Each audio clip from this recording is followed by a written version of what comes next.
Good morning, dear friends, and welcome to the third online module for doctors under NNF Kerala Action Plan, that is Neonatology Basics, Bedside, and Beyond. Till now, we had wonderful discussions on various topics by expert speakers.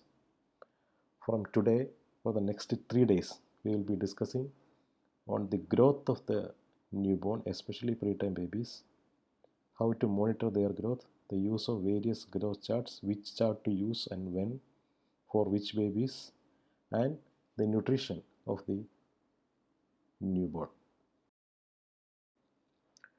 Coming to growth charts, we know that growth chart is a powerful tool for monitoring the growth of the babies. Why we want to monitor the growth of babies, especially preterm babies, is that we know that these IUGR babies or SGA babies are growth restricted at birth. So we want to make sure that postnatally they attain their catch-up growth. This can be known or this can be assessed only by plotting their various growth parameters like length, weight or head circumference or BMI on standard or reference growth charts. Then only we will be able to know the trend, whether they are deteriorating or they are gaining or catching up their growth. Growth as such is described as the net increase in the size or mass of tissue as a result of either multiplication of cells or an increase in the intracellular substance. We have fetal growth. Fetal growth is the most rapid phase of growth of humans at any point of time. The most rapid growth is seen between 22nd to 40 weeks of intrauterine life. In this time period, the growth increases by 6 folds. That's an exponential growth is there. And postnatally, the growth is influenced not only by the nutrition we provide, but also the genetic and growth potential of the baby, internal factors, and external or environmental factors like the socioeconomic factors, the nutrition, the various chronic illnesses like bronchopulmonary dysplasia that the baby can have. Now we'll come to growth curve. What is a growth curve? It is a powerful graphical tool as it displays both size of the child at a series of ages and the same time their growth rate or growth velocity over time based on the slope of the curve. So the growth curve gives you two important things, two important points. One is the growth parameters of the child, that is the height, length or head circumference at a particular time, and also its trend, that is the growth rate or growth velocity over time, that we can know, that you will be able to know by seeing the trend on the growth chart or growth curve. So what is a growth chart? Growth chart is a growth reference or standard which is presented as a visual display for clinical use. It is a graphic design and it is also known as a road to health. Now we'll just for the next 2-3 slides we'll just see what is the what about the history of the innovation of growth charts. This is probably the first growth chart which was ever described. Count Filbert in 18th century, that is from 1759, he plotted the height of his son from birth every 6 months to the age of 18 years. On the left hand side you can see the gradual increase in the height from birth to 18 years, and on the right hand side you can see the height velocity. And he beautifully plotted the height velocity, that the decline in the height velocity from the newborn in the infancy through childhood, and there is a growth spurt or height spurt at puberty, and it gradually comes down and the height spurt ceases or trends to zero by 18 years of life. And the same case was published in Historia Naturae by George Buffon, and this is the first height chart ever described. After this, a lot of researchers came out with a number of growth charts. Henry Budowitz was the first who used centiles to describe the growth of Massachusetts children in 1891. The first intrauterine growth chart was discovered by Lubchenko. Lubchenko also classified newborns based on their size at birth. The basic terminologies like adequate for gestational age, large for gestational age, or small for gestational age, that is AGA, LGA, and SGA, were also described by Lubchenko.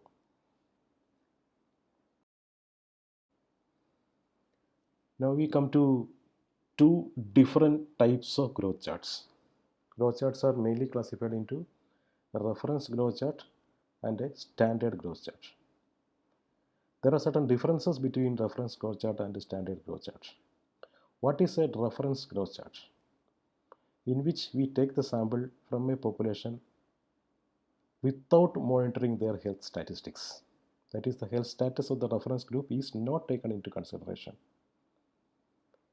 That means the cohort can have normal babies, growth restricted babies, or babies with a lot of medical conditions or genetic conditions. And it shows how the children grow rather than how they should grow. It is a descriptive chart. So it is just a sample of the cohort. Then we come to standard growth chart. In standard growth chart, the reference sample is taken on their health grounds. We take into healthy babies, healthy term babies or healthy preterm babies to assess their growth. It shows how the children should grow rather than how they do grow. So it is a prescriptive chart that it gives you some idea about how the child should grow in that particular conditions rather than how they are growing. So there are certain difference between these two charts, and in sometimes the reference growth chart can be a standard growth chart and vice versa also, but that depends upon the sample size or the cohort that you are taking for formulating the growth chart. Now we come to reference growth charts. First we will see intrauterine growth chart. As I already mentioned, Lubchenko in 1966 described the first intrauterine growth chart. After that, a lot of researchers came out with different charts like Usher and McLean, Brenner, Orbekel, Alexander, and Kramer. So what was the defect or drawbacks of these previously described intrauterine growth charts? One was the sample size taken for the study was very small. It was not gender specific. There was not a separate graph for boys and girls. An LMP was used to assess or used to determine the gestation age. Ultrasound was not taken into consideration for determining the gestational age, and LMP, the usage of LMP was less specific. And it does not describe the longitudinal fetal growth. They just took the data, a horizontal data was taken from the cohort for formulating these charts. These cases were not followed up for their growth. So it was not a longitudinal fetal growth, just a cross-sectional fetal growth was described by these intrauterine growth charts. Now we come to postnatal growth charts. It was proposed by Dancis in 1948. The first ever postnatal growth chart was formulated by Dancis. And after that, IHT programs, Schaefer, Wright, Berry, and Hernkranz proposed various growth charts, postnatal growth charts. And all these postnatal growth charts were based upon longitudinal studies. That study has got some validity rather than a horizontal study. And they were descriptive charts. One important thing about these postnatal growth charts were they demonstrated weight loss pattern after birth, regain of birth weight, and subsequent growth. Now we come to fetal infant growth charts.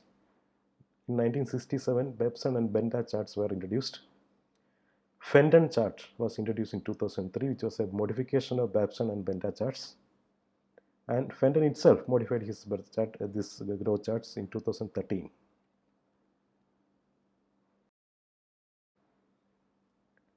So the fetal infant growth charts were constructed by merging two sets of data, that is for preterms and terms. For preterm babies, cross-sectional data of the anthropometric measurements of preterm infants at birth were taken. And in the postnatal period, the longitudinal anthropometric data from term infants were taken. So what is advantage is that it permits growth comparison with the fetus first and then to term standards. So we can start comparing the growth in the preterm infants through term and postnatal period. And assessment of catch-up growth of preterm infants can be done.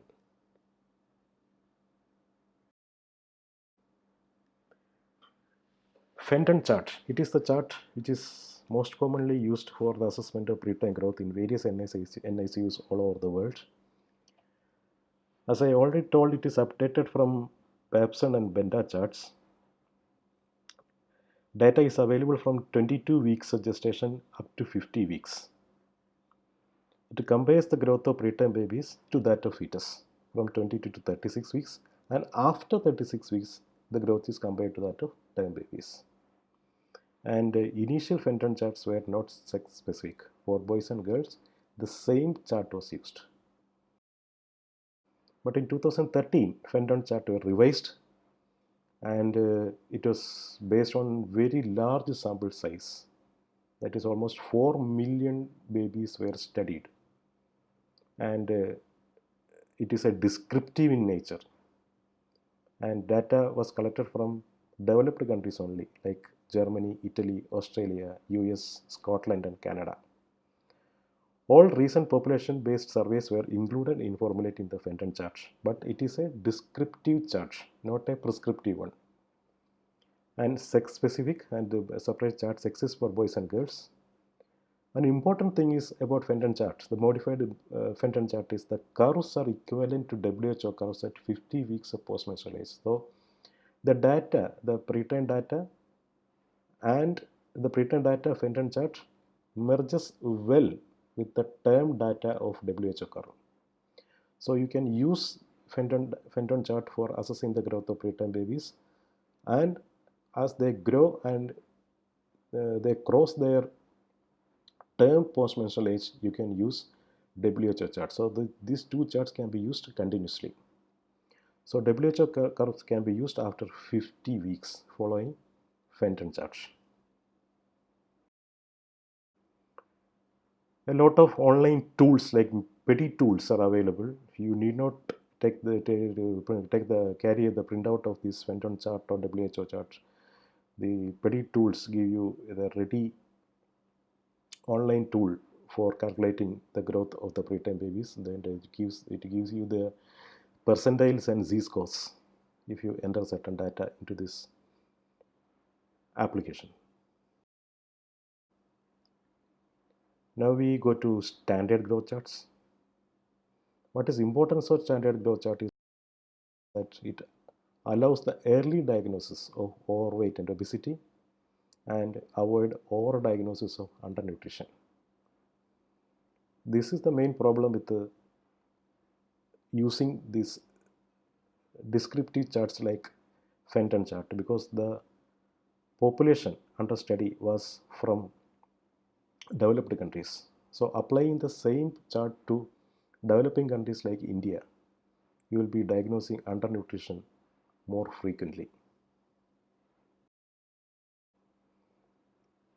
For monitoring babies' growth after term, WHO charts are used most commonly, and it was first published in 2006 and based on the data from WHO MGRS study, that is multi-center growth reference study, which was conducted from 1997 to 2003. 6 countries of various continents were included. India was one of the countries. Other countries were US, Brazil, Norway, Ghana, and Oman. Study population was full-time, predominantly breastfed babies whose growth was not restrained by socio-economic status. So from that statement itself, you can see that it is a standard growth chart, that the babies were selected for analysis. That is, the babies were not having any socioeconomic issues, the babies were not having any health issues. And exclusion criteria was babies born at high altitude, smoking mothers, or babies having perinatal complications.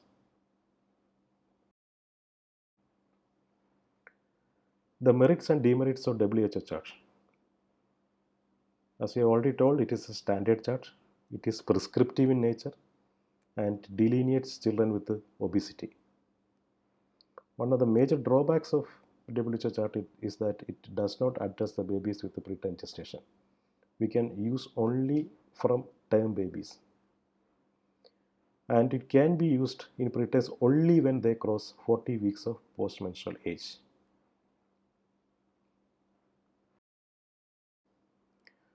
Another standard chart is the intergrowth chart. It is initiated by the International Fetal and Newborn Consortium 21st Century. Prescriptive standards for normal fetal and newborn growth were obtained. Data was collected from 8 countries. India was one of the countries. Other countries were China, Italy, Oman, Brazil, Kenya, UK, and USA. Actually, this intergrowth study comprises of 3 other studies. That is the FGLS, that is Fetal Growth Longitudinal Study, PPFS, that is Preterm Postnatal Follow-up Study, and NCSS, that is Newborn Cross-Sectional Study. We will look into these things very briefly. First comes FGLS, that is Fetal Growth Longitudinal Study. The data of fetuses are taken from 14th weeks of gestation to birth. Their growth were monitored clinically and also by ultrasound, that is the occiput of fundal diameter, head circumference, abdominal circumference. In addition to bilateral diameter and fetal length were monitored to assess the fetal growth. Of all the 4,607 pregnant women screened, 224 went into have preterm delivery. So FGLS study gives you the fetal standards. Now comes the PPFS, that is Preterm Postnatal Follow-up Study. All preterm newborns between 26 weeks to 37 weeks were assessed. 201 eligible preterm newborns from the FGLS who met the criteria of stable, healthy preterm were included in this PPFS study. Postnatal growth data were obtained for weight, length, and head circumference. And it can be used for growth assessment up to 64 weeks postmenstrual age. Now comes a third study, that is NCSS, that is Newborn Cross-Sectional Study. This is actually the largest study in which the Intergrowth 21 chart is based on. That is, assessment population comes to about 20,486 eligible women were enrolled in the study. And samples were added from the fetal growth longitudinal study. All measurements were taken within 12 hours of birth. And this is the standard for all the 8 countries from which the data were collected to formulate the Intergrowth 21 study. 3rd, 10th, 50th, 19th, and 97th centile curves were obtained according to gestation age and sex. Prescriptive standards of growth were obtained from 33 weeks to 43 weeks.